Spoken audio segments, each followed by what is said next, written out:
Today's episode of Desertwood Days with Kathy Blaze is sponsored by Dork Publishing, expanding minds through fantasy since 2018. Learn more at the Dork Publishing website, www.dorcpublishing.com.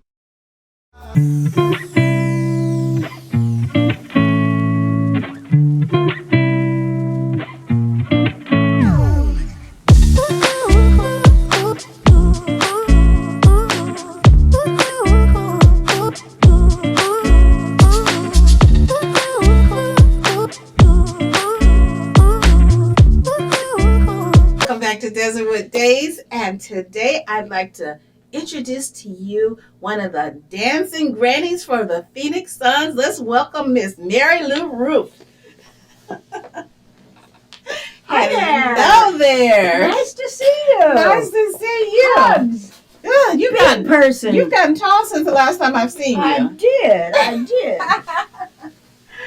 Oh my goodness. Like I say, I used to be a tall blonde with legs up to here. You know, sometimes It's old age. Sometimes those legs just disappear. How have you been? Really good. How about you? Good. Good to see you. You bring that big purse with you today? Oh, I got stopped from bringing the big purse. My daughter wouldn't let me out of the house with my big purse because it had a gun in it. Wow. And she's afraid I was going to either get stopped by the police or hold up somebody with it. So she made me bring this little purse. You know what? We got to watch you ladies with those big purses, you know. I feel naked. So, Mary Lou, you, that scene that we just did with you and the big purse and the gun comes from a movie you were in. Can you tell us a little bit about that character? Oh, Belva. I think Belva was the name of the producer's mother. I think that's why he chose it. I'm pretty sure. And she was just kind of a good old girl, you know. She wasn't fancy or anything. And she just wanted to do some shopping, and nobody would pay attention to her. So whenever she would order home delivery, in order to get the attention, she would make sure she had her big purse with a gun in it, so she could make sure she got what she ordered. Right. So, you know, sometimes you have to do that. That's right, especially when you're little. Yeah. Especially when you're hungry. And hungry. That is awesome. So you're an actor, but you also are a dancer for the Phoenix Suns, one of the dancing grannies. Yes. You know, but we're going to get to that. But I want to talk about Mary Lou. How did you get into the industry of acting? I have been on the stage since I was like this. And I think it's because I'm not really a show-off, but I have a tendency to, even though I'm small, one of my professors said, you will always be visible. And when I retired from Morgan Stanley, I thought, now's the time. And I think my daughter, where she worked, there was a connection in there somehow. And they asked me for headshots, and the rest is history. Okay. Yeah, and you, like your teacher said, you were shining ever since. That's right. That's right. So, as a little girl, did you dance or perform? I danced. I sang. I did it all. And my mother, I think, was almost a stage mother, but I wasn't quite in the right city for a stage mother. But she always made sure that if anyone was requested to do a skit in the grade school environment on the little stage, she always made sure that my name came up. That you were part of it. And I could sing then. I don't really have a singing voice anymore. But at that point, I sang my way through second grade. Was Mom a performer? No, she was just a stage mother. Just a stage mama, and knew her little girl had it. And perky. But she knew her little girl had it. I guess. Yes. So you little girl performing as an adult. Did you get into any performing, or did you just? I always did some sort of little theater, and I never tried out for anything. I was just chosen or asked to do it. And my late husband was a Presbyterian minister. I don't want to shock you. I'm a former minister's wife. My late husband was a Presbyterian minister, and one of the one of the skits that they were going to do in the church one day was the Diary of Adam and Eve, and I was Eve, and I got really long eyelashes, just like I used to have, and I would flutter my eyes, and it was afterwards. People would come up to me and say, "A star is born," but it never went any further. Oh. And then I was a professional speaker for Dun and Bradstreet. I traveled all over the country for about 15 years, and so I had good platform skills. Wonderful, wonderful. So, what was it that got you into be a part of the Dancing Grannies? What was it that interested you in that? Once I retired, I liked to dance, and my late husband and I danced all the time, but he was dead, and so couldn't dance. And You mean you don't do any stand up?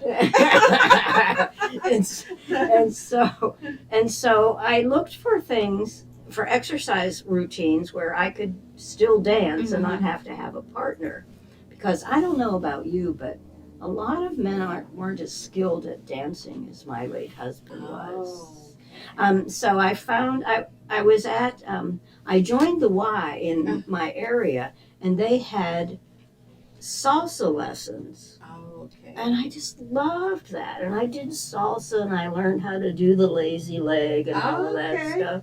And did y'all see her? She was leaning to the side and everything. And in fact, when I was in Mexico one summer, and they were doing that dance, and the instructor came up and asked me how I learned to do that, because I'm, obviously not a Mexican dancer. But it's practice. Right. You just practice. But I got into that, and then was taking hip hop, and one of my friends said, well, they're auditioning for this dance team downtown. So it was for the Phoenix Suns. I took my own music. Okay. Because I thought it was an audition. Okay. Really? Took my music, and all they did was put us all in a line, give us numbers. We had numbers. Put us in a line, and we had to follow the Suns hip hop dancer, and he's still with them. His name is Wheezy. You've probably seen Wheezy. Anyhow, Wheezy had us do things and do that, and I just went home thinking nothing of it. And then I got a phone. wanted to make sure you guys are still limber enough to move. Right, and move, and things like that. And so I went home thinking nothing of it. But as I was leaving, the director of the entertainment just stopped me on the way out and said, "Thank you for coming." And I thought that was it. They didn't ask me to do my dance. They asked me to do some other dance. There were thousands of people there, women. They all knew each other. Oh. And I was just out in the field somewhere. Then I got a phone call saying I'd won. Wow. And I was in the audition. But it turns out that this particular group, the Golden Grannies, had been together for some years before those tryouts. Oh, okay. That is awesome. So tell us about your first performance with them. Oh my gosh. Before you tell me that, how did you feel once they say you are part of the Phoenix Suns, Dancing Grannies? I remember, this was a specific incident at my church. I remember announcing to some people I was with that I had been selected to be in the Golden Grannies, and so they wanted me to dance in front of the church. And I said, no, it's not that kind of dance. Because they had veils. And in church, right. And the music. I can just imagine you breaking out in some hip hop. And the organ music. So anyhow, I was very excited and astonished, actually. And it was like a really big deal.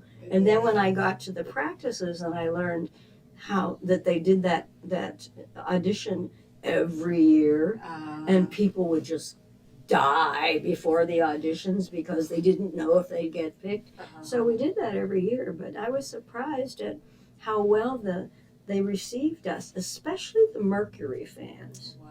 The Mercury So you fans. dance for Mercury's also? Mercury, yeah. Right now we're doing Mercury because Oh. there's no out of season. But they were, the fans, they just go crazy because we do, I call ourselves the golden fannies because we do a lot of this.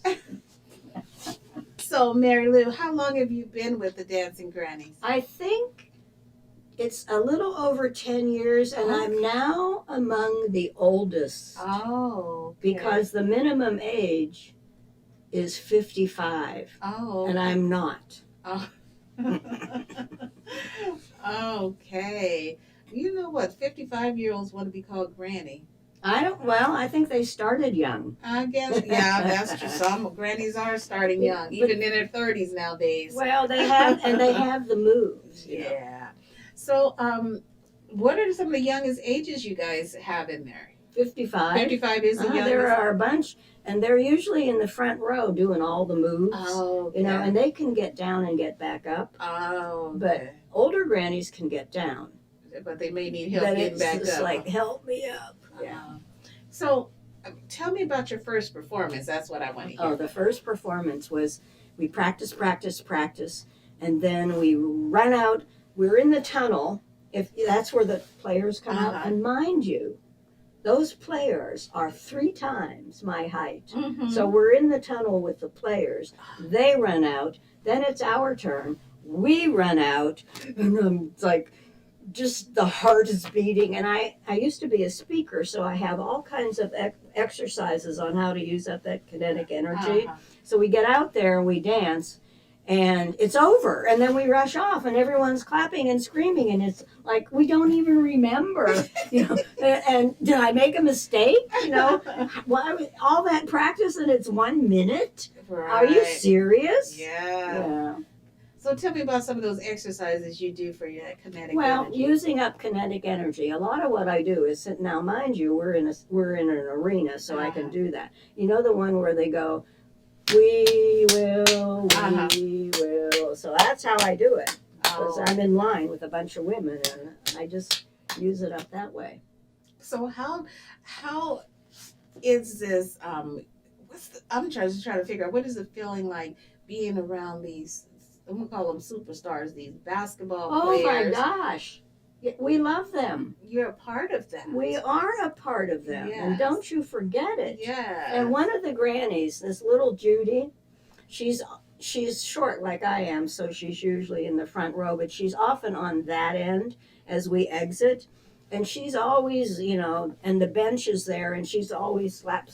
And then the gorilla meets us. So we get to slap with the gorilla. Okay. And then that funny purple thing, Sparky. Yes. We get hugs and kisses, and Wheezy comes and hugs us. So it's like, you're all just a big family. It's just a big family, and it's just 1 minute, and all of that fame. And I often have said to people, would you like our autograph? Yes. The grannies deserve to sign their names also. We're on a lot of people's Facebook posts. Yes.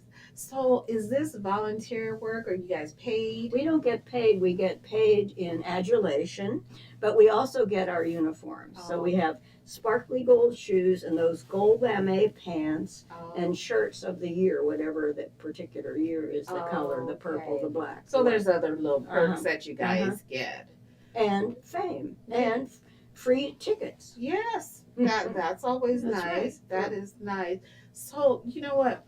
I like to always ask this question. As a mature woman, what advice would you give someone, say 55 plus, that thinks I can't do this? They think it's over for them because they think they're old. Everybody calls us old once you get past a certain age. I have met women like that. And I work with the theaters, the Symphony Hall and the Orpheum Theater, and there will be women in there of that age, in my age, and they'll say, "I don't know how you can do it," and I'd say, "Well, I know you can do it. Just all you have to do is wiggle, and you're already here out in the public. Just go and do it." Right. And it's really just a mindset. It is. And you know, it's people, women younger than 55. I mean, you know, they feel like the minute they hit 40, life It's is over. I know. I wonder who told them I that. don't know, but you know, life just begins at 40, I think, or 50, or 80. Yes, yes. And everything's different, and it's always a new beginning. I think it's interesting that we have a 10-year span of calendar birthdays, because when we're 40 we can do this, and 50 this, and I'm 80, so now what can you do at 80? I always said, you know, people will say, well, you don't look like you're this age, you don't look like you're 80. Where is there in a book somewhere that says this is, I mean, whoever said this is what 80 years supposed to look like, or a 50-year-old, 30-year-old? You know what, I hate when people say that. It's like, what am I supposed to look like at a certain age? Well, for me, it's all genetics. But what I think of when people say, "What are you supposed to look like?" It's what you think about yourself, and it's the willingness to get out there. At a certain age, I was still getting carded for alcohol when I was in my 30s, and I, a minister's wife. And you know what? It goes back to what you said. It's a mindset. Because, you know, I know quite a few women and men that would love to be an actor, a dancer, artist, but they're like, they think that they can't do it. I mean, I always use Betty White as an example. Oh. She's my favorite Oh example my to you. goodness! Because you're like, Betty was always she did so much in her lifetime. And God forbid if Betty would have said, you know what, I'm too old for this. Yeah. But there was something in her, and it's kind of an innate drive. It's joie de vivre. It's just and it just goes back to the type of person you are. And I think people are born two different ways. You either come out of the womb saying, "Yay!" or you come out of the womb saying, "Uh-oh." And I happen to be a lucky yay person. And you know what, those people that are the uh-oh persons, I think they can become that yay person, but they need that tribe and that team of people around them. I think so. To show them and help them down up to that yay. Yes. Because they can be that yay just like that other person. But sometimes people just need a little bit more pushing. They need someone. Yes. To ignite that. Very true. So we have Mary Lou that's dancing. What's next for Mary Lou? What's a what? What's next for Mary Lou? I just keep on going because we have practice next week, and I'm going to go home and I have to exercise my legs in the swimming pool. So I'm going to go float in the pool and do some exercises and water aerobics. And what's next?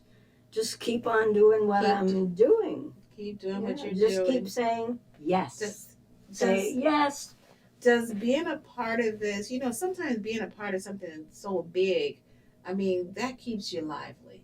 I think so. So does that help you, being a part of something, keep you wanting to keep going? I think the acceptance, and then the joking around and how we kid each other and make fun of each other. And I think that keeps me going. But I have this fabulous daughter. And I think she thinks I walk on water or something. That's sweet. Because I know as I was leaving to come here today, she was telling all our relatives that I was going to be on a podcast. And the relatives are saying, "Your mom is unstoppable." Oh, that's lovely. Yeah. So, Mary Lou, where can our audience find you? Is there a website or something for the Dancing Grannies? Yes, also? It's on YouTube. It's under Golden Grannies. Okay. And I think every dance we've ever done where we run on the floor and the crowd goes wild and we do our dance and we run back off, I'm the one always going like this. Hi! I can see you doing that. So, where can our audience find you? Are you on social media? Yes, I'm on YouTube, and I haven't done TikTok or any of those. Facebook, Instagram? Facebook, yes. Okay. Yes. And what are you under? Is it Mary Lou? Mary Lou Roof, yeah. There you go. Yeah. Well, it was such a pleasure to see you and have you here today. Thank you. It was Thank wonderful. you. It was fun to be And here. you keep dancing out there. And thank you for joining us here today at Desertwood Days. We'll catch you next time.